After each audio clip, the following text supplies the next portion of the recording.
how far do you think these reigning champions can make it in the March Madness tournament?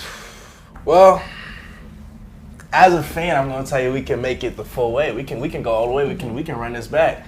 But I feel like realistically we can get to quarterfinals, like semifinals if we really push. I just feel like a lot of pieces had to fall into LSU's favor last year for us to even get here, for us to even get to that national championship. Alexis Morris had to have some huge games. LaDasia Williams had to come up huge towards the end of that season. Angel Reese was on a dominant stretch. Like, she was playing out, and she's still playing like lights out, but it was just insane the first time around.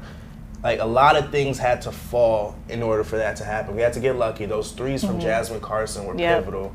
It was just the bench was a lot more versatile. I feel like there was just luck. They just played with more luck. And the bench is something to point out because right now LSU's starters make up 80% of their points for that team, over 80% of points. So who you're going to be able to rely to on the bench is the biggest question. But also, it seems a little bit more competitive. They have the Elite Eight that they might have to face Iowa. In the Final Four, they might have to face UConn, maybe even USC. It just seems like it's a little bit harder than last year. And then again, you might have to face South Carolina.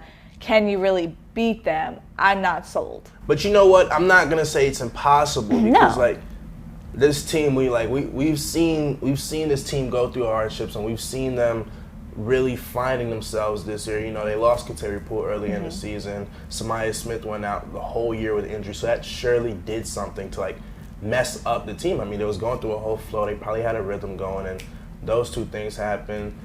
Probably some locker room issues were happening. So it's been a rough season, but we're seeing the role players, the bench players, really start to find their role. Like, Janae Kent's been playing some pretty good ball for the team.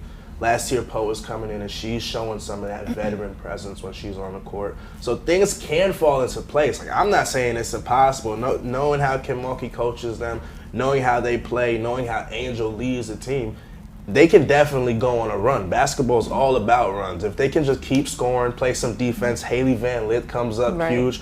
If she can kind of be this year's Alexis Morris, we can have a run. Thank you so much for tuning into the Purple Room podcast. If you liked hanging with us today, be sure to tune in every Friday where we keep you updated on all things LSU sports, entertainment, and culture.